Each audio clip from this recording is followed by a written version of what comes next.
Our next guest speaker is someone who understands greatly the importance of reconciliation and puts forth his bravery by choosing to be a voice for all survivors. He is a committee member of the survivors, currently sits on the National Center for Truth and Reconciliation. It is certainly an honor to introduce someone whom I, along with many others, hold in such high esteem. He is a mentor, a leader, brother, and husband, and as Her Majesty, Go Flames Go, would say, and he knows what I'm talking about. He is an uncle, a mushum, a tormentor on the ice, and any sporting events you may have crossed paths with this gentleman. He is a friend to many who have crossed his path, and a truly remarkable man. Here to tell his story of life after the apology, please help me welcome Mr. Eugene Arcand.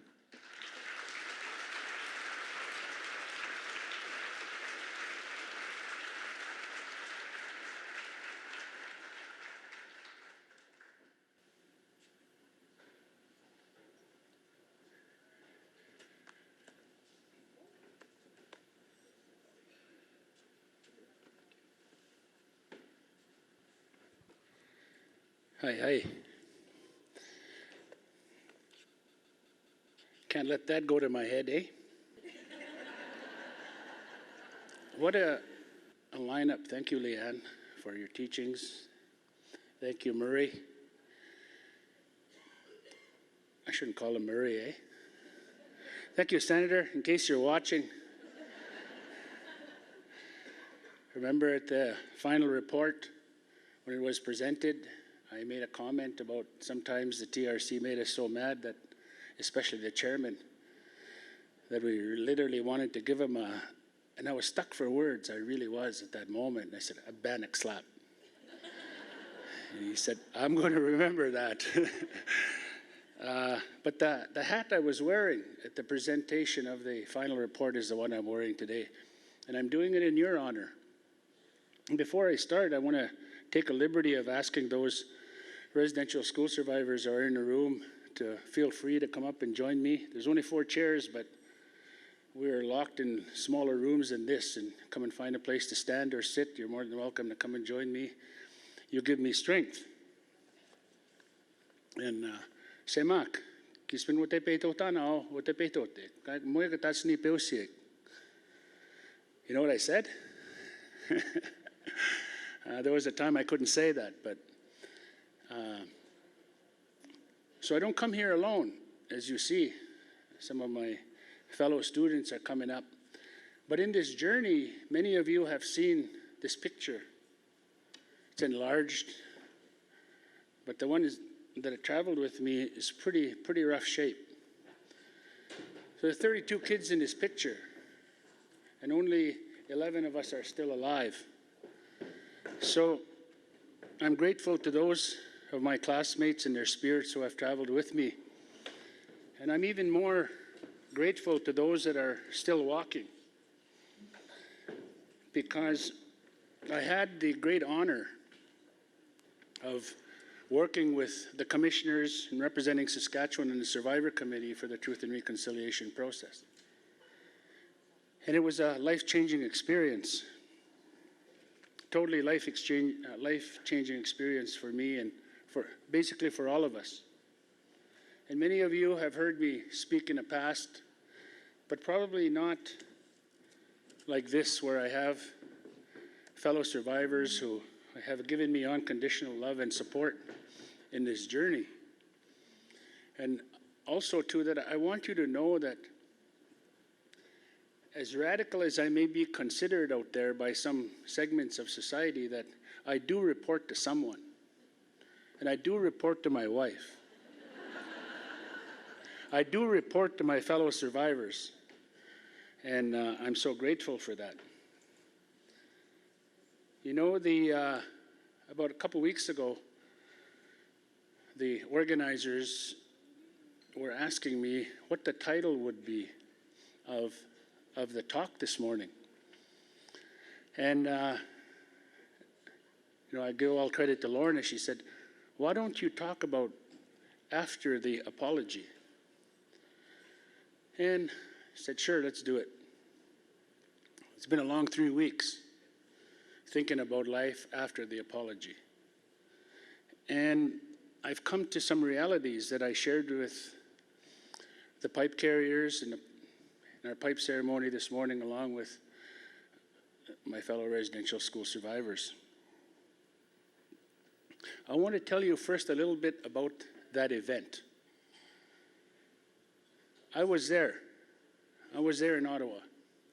Actually, we're across the river. Me and my friend, Ted Kuzans.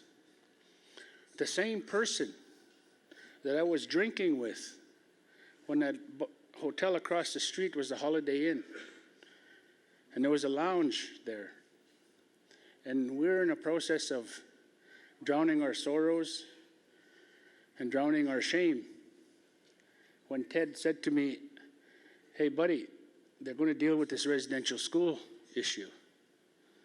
And I remember saying to him, half cut, dream on, buddy. It's not going to happen. And it's happened. So that night before the apology, what's happening to me right now happened that night. I turned into that little guy, 6 years old, at Duck Lake, and I didn't want to be there.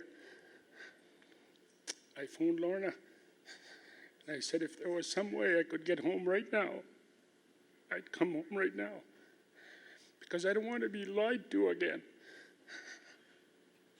And sure enough, we got lied to again the next day. We got lied to, we were misled, and it made some people feel good. But for us, within 2 weeks of the feel-good moment, there was an announcement by the same person who was supposedly giving us an apology. And he had made an announcement that equal amount of money that was spent on a class action lawsuit would be spent on building more federal institutions and renovating existing institutions in this country. It's not rocket science to know who's going to be occupying those institutions and do today. And since then, it's been a process of re-victimization. It started off with the implementation of the Indian Residential School Settlement Agreement. We were told, all of us sitting up here, we were told we would get the benefit of the doubt in all parts of the agreement. It was agreed that this was our money. We won this money. It was not government money. We won that class action lawsuit. But the judges who had the responsibility of making a decision on who implements the agreement choose the perpetrators. The perpetrators of this process administered this agreement. I was involved in the consultation process, and everything we told them not to put into the applications for common experience payment, IAP, etc., they didn't listen to one word. They continued with their perversion of asking us the graphic nature of how we were abused, physically, sexually, psychologically, and emotionally. And then they proceeded to call us liars. They told us we were making up stories, and it couldn't be that bad. Well, I'm here to tell you today that this is not life after the apology. This is life before the apology. There's a head of a denomination that lives across the big water who's part of those calls to action. And I met the new bishop yesterday by chance. I happened to sit in a chair and he was sitting next to me. First time we had met. The Creator put him and me at that particular spot. I shared with the bishop that for where I sit, where we sit, we don't care what kind of politics is involved with the bishops and the archbishops and that guy that leads this denomination across the big water. We don't care what kind of politics they have to play with the Canadian government to come over here. We don't care if he comes for 5 days, 3 days, 1 day. All we want is 1 hour. 1 hour to say to us and the people that were destroyed before us and the people that are still being destroyed, to have the courage to come and do what's right. This is life before the apology. That's the only apology that matters to us. Who's never experienced the terror that we experienced as little kids. But he says he understands it. Well, if you understand it, get out of your big chair, come across the big water, stop on Indigenous land, and have the courage to say you're sorry. That'll mean something to us.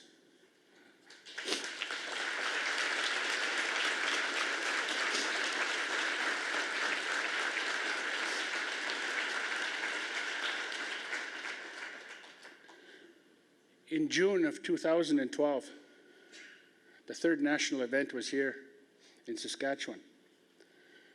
And I know most in the room probably missed it. And most survivors from residential schools in Saskatchewan probably missed it also. Because in June of 2012, we were not ready. We were not ready to experience a once-in-a-lifetime, life-changing event, which happened at Prairie Land. We were still in the avoidance stage. We were still scared. We were still scared to face our demons that still occupy parts of our world today. And the community was not prepared. And I'm proud to say that we're a lot more prepared today than we were in 2012. But there's still some paranoia that goes with that.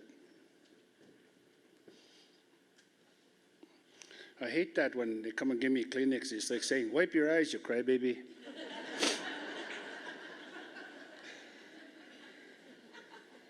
There were 7 national events. And I take this moment to acknowledge the presence of Commissioner Marie Wilson. We heard Marie, my brother Willie, who was being inducted in the Canadian Sports Hall of Fame, I think today or tomorrow. Today. Last night, Maria couldn't be here, and yesterday she couldn't be here because Chooch Michael received the Tong Longboat Award last night, and so proud of all of them. But I want to get back to Marie and the commissioners. Marie became, to many Indigenous people, especially residential school survivors, an instant kokum. And she brought that perspective of a loving mother, and still tough. She's tough as nails, this woman, I'll tell you that. They're all tough. It didn't take us very long as a survivor committee who were mandated to advise the commissioners. It didn't take us very long to recognize that how can you advise them?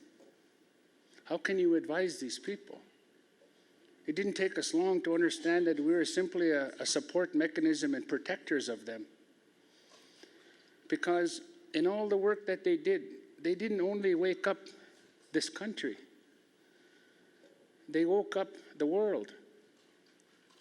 And throughout this process, they were demonized. by many agencies across this country. People don't know that throughout the 6 years of the operation of the Truth and Reconciliation Commission, that the federal government implemented no less than 5 forensic audits to try and discredit these 3 guardian angels. That national event that we had in June of 2012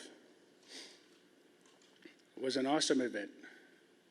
But now with what we know and what we're ready to tackle, the strength that we have gained from this empowerment of talking about probably the most awkward, difficult conversation in the history of this country. The fragility of the settler community is something we're conscious of. The settler shame that is out there because your ancestors worked in these institutions is no different than the shame that we carried. I call the person that I heard talking about blameless shame one of my heroes, even though I don't even remember his name. But he woke me up. He woke me up because I carried the shame, and I tried to get rid of the shame through booze and alcohol. The only place I really, really felt safe was when I was on the ice, when I was on a ball field, when I was on a soccer field. And each of us, we all have our spots. My sister, she only felt safe in a bingo hall. This is my sister here.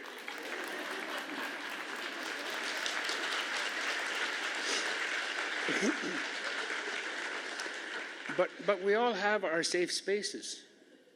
And even though we're going through this process of reprogramming ourselves, reconnecting with our culture, we still seek out these little safe spaces.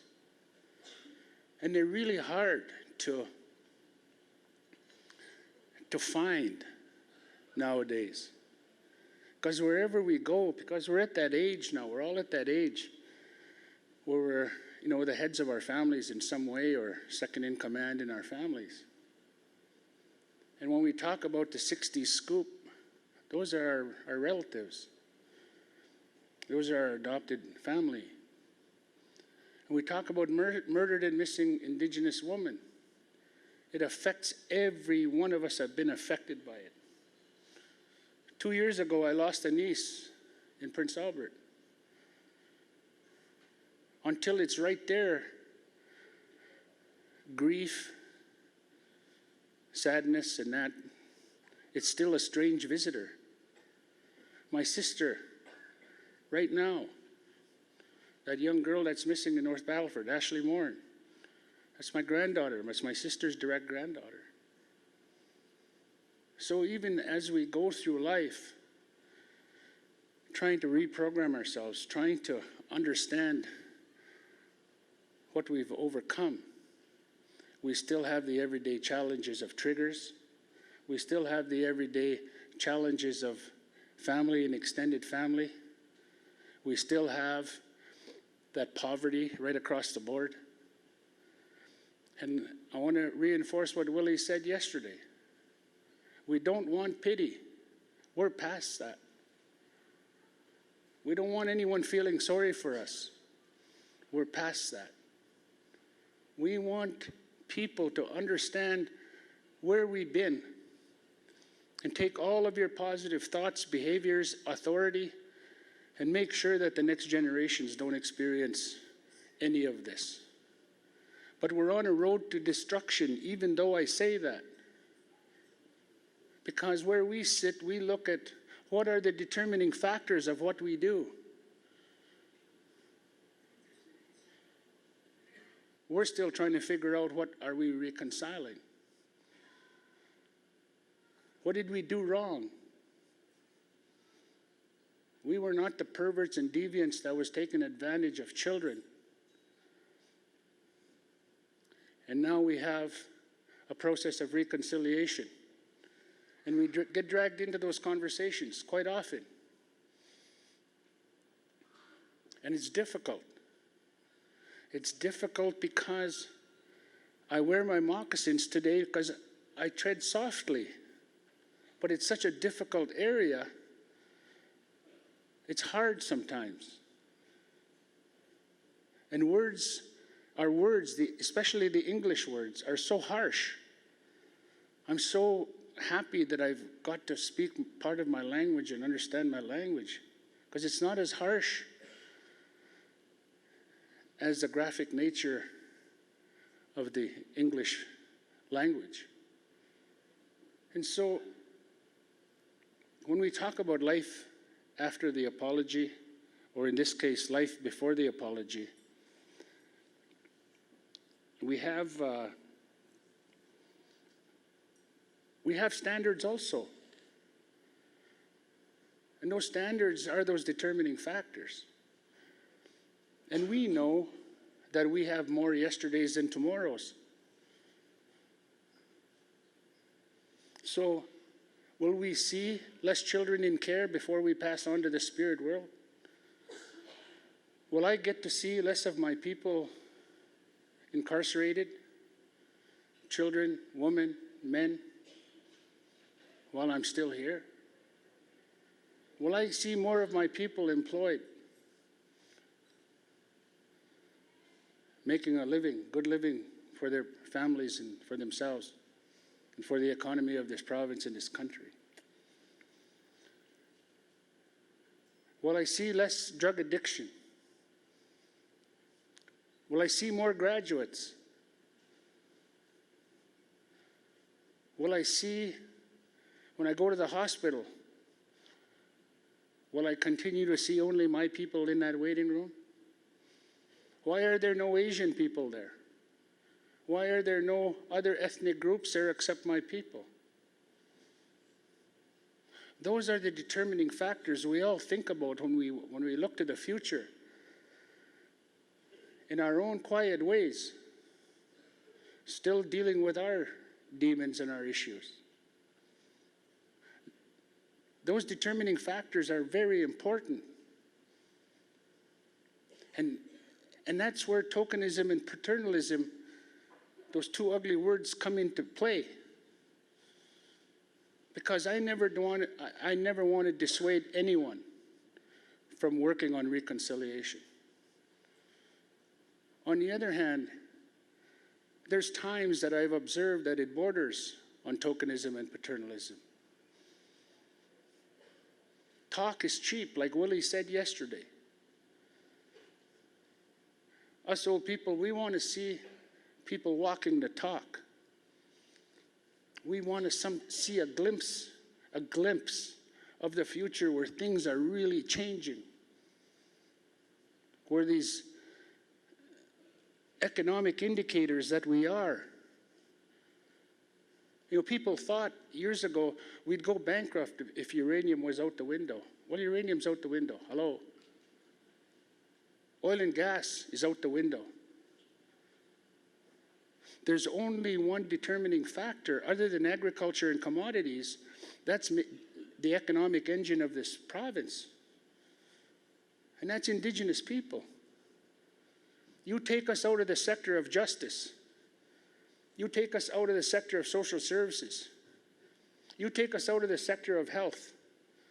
Not all at the same time. Any one time, this province would be on the borderline bankruptcy. When I talk about determining factors, I'm talking about, our land's going to be repatriated? Are the skeletons that are in museums, our sacred artifacts that are in museums, going to be repatriated to us? When Parks Canada make this announcement coming out in about a month, where they're going to do land designations on the site of every residential school and put a commemorative plaque. It's a nice gesture. But when I turn around and question them and say, you stole our lands, why can't we put a 10-acre classroom in every national park for land-based education so we can get our hunting, trapping, our cultural activities back?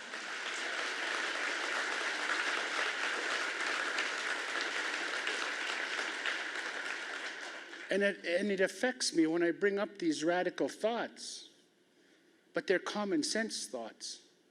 Because I get the look of, aren't these people ever satisfied?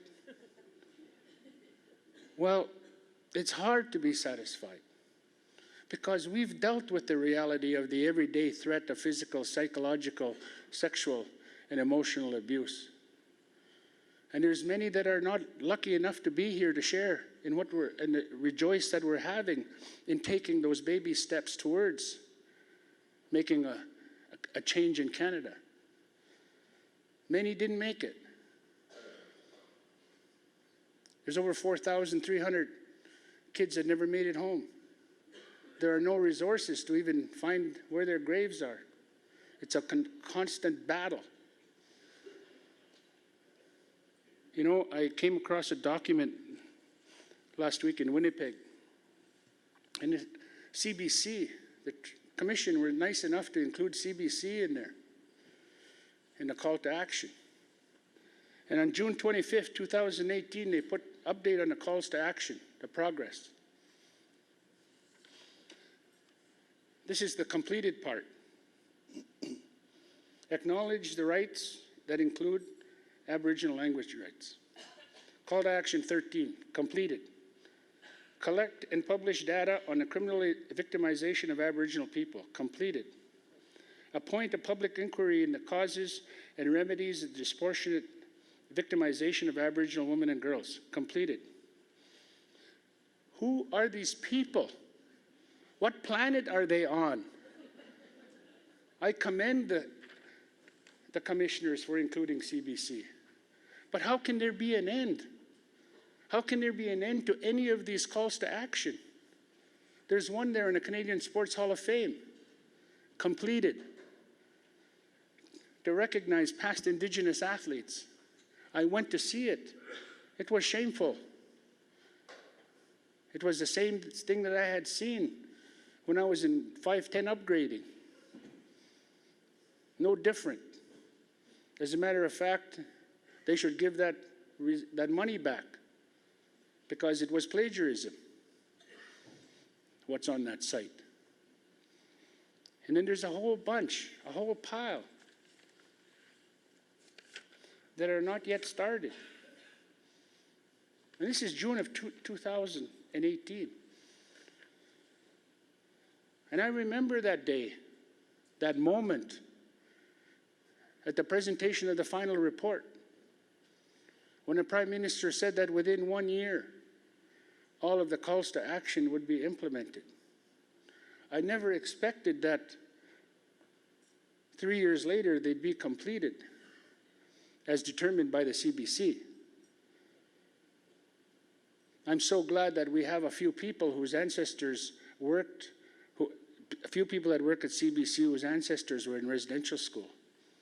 But they're powerless in this determination that this is complete. The picture I paint is not a very pretty picture. But yet, I'm also elated for some of the things that we have done in this province. I got to spend time with the Saskatchewan Cultural Association. I got to meet 250 new friends as a result of this conference from SIEU West, one of the unions, called me, challenged me, and I met them a couple weeks ago, 250, representing 13,400 people. I was scared as hell going in there. But I left there with a nice, light heart that people wanted to make change. And there are many of you in this room right now, that I have met. And I have challenged you. You have challenged me. This is not easy work. But anything worth fighting for is not easy. We've come to learn that.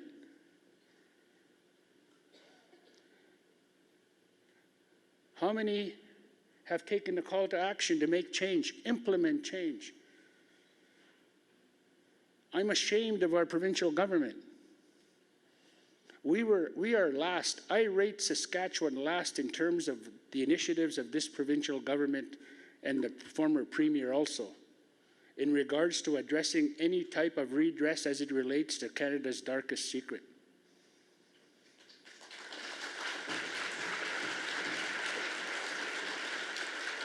And they don't only punish us, they punish the NGOs.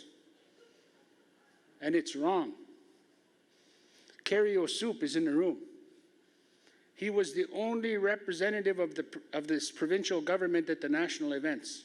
Not one elected, mandated person went to Winnipeg, Saskatchewan, or Alberta, or the other national events. It's shameful. And yet, 30% of all the residential school survivors and 17 schools were in operation in this province. What are they scared of? Scared of skeletons? Scared that you continue to promote poverty while we have epidemics of suicide and illness in our communities? And they come and show up in a helicopter or a private jet. We don't see them again. Time and time and time and time again. I see the delegation of reconciliation. People talk big. We don't see them again, but we see the staff, whose staff are many times don't have the authority to make real change.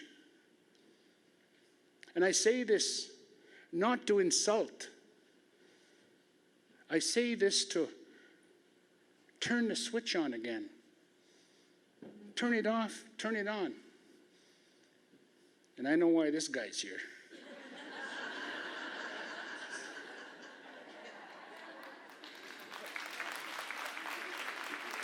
You know, yesterday, a fellow residential school, Gilbert, talked about the 5th year, the 6th year. And when I talk about people interpreting ends or completed tasks on the calls to action, it's ridiculous. And I too support Gilbert on this kind of dialogue has to continue. This kind of building of relationships, as uncomfortable as they are, have to continue. You know, 4 years ago, I seen a couple of young men. They were actually kids. They made me laugh. One of them was Brad Bird. Not that funny, Shar. One of them is Roy LaValle. One of them is Gilles. One of them is Neil. Young guys said, we want to do this. They were just full of energy. They wanted to do this. And to see them grow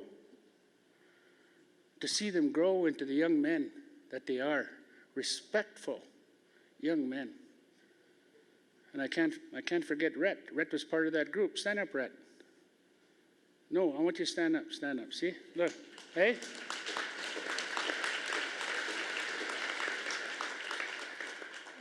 Rhett was a token white guy. But he's worked so hard. He's worked so hard to understand. And he's been caught in that space where some of his people have asked, are you now an Indian lover? It happens. And yet we love him to death. We love him so much that these young guys changed his name to Reconciliation.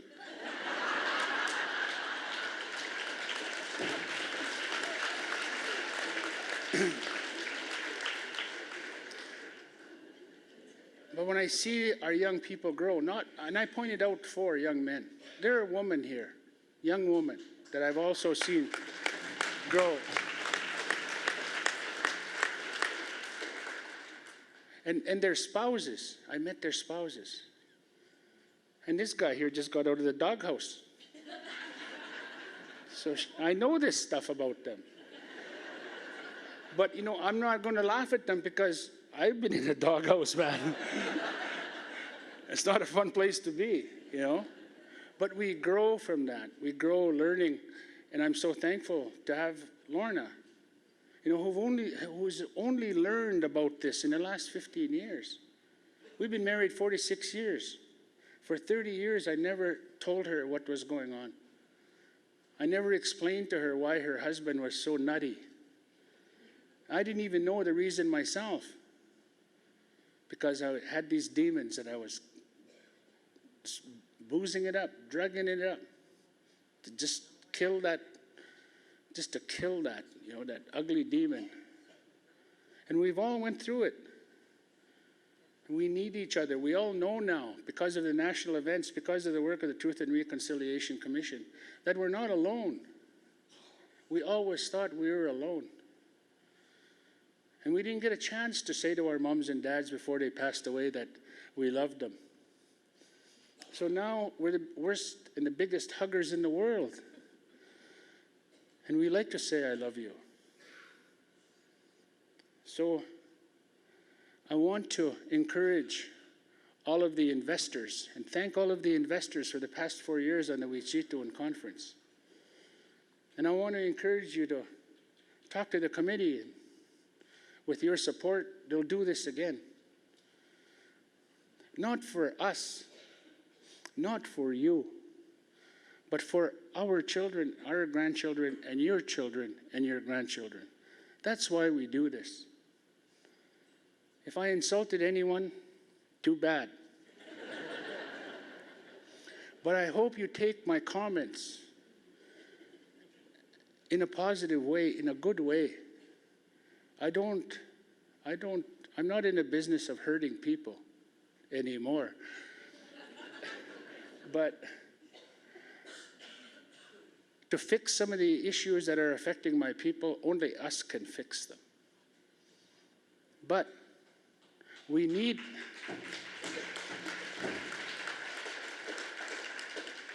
allies, understanding allies, and that's what you are. And I applaud you. I applaud you for being here. The newbies, those that have been here for the 4 years. I want to applaud all the newcomers who are coming here and not adopting the stereotype that exists about Indigenous people.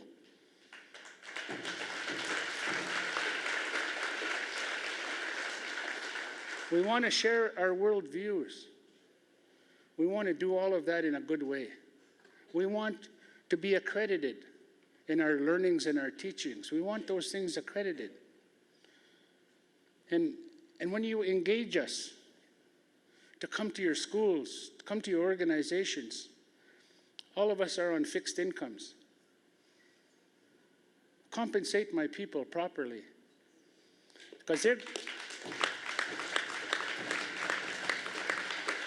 because we're going to give you the best, truest advice in a short period of time. So before you start implementing your policies on an hourly wage for a bunch of pensioners and old people from residential schools, I caution you, don't do it. Because it's a process of colonization. And I'm not going to be a part of it. I don't care if it's $200, $300 an hour.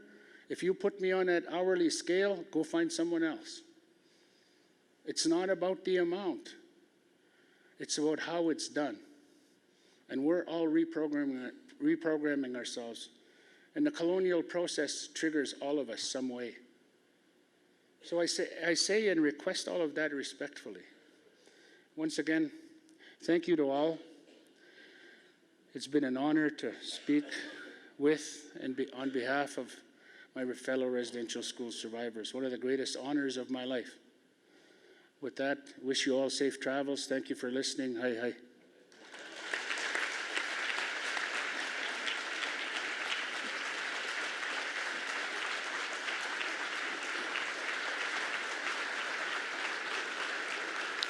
Walking Buffalo, please.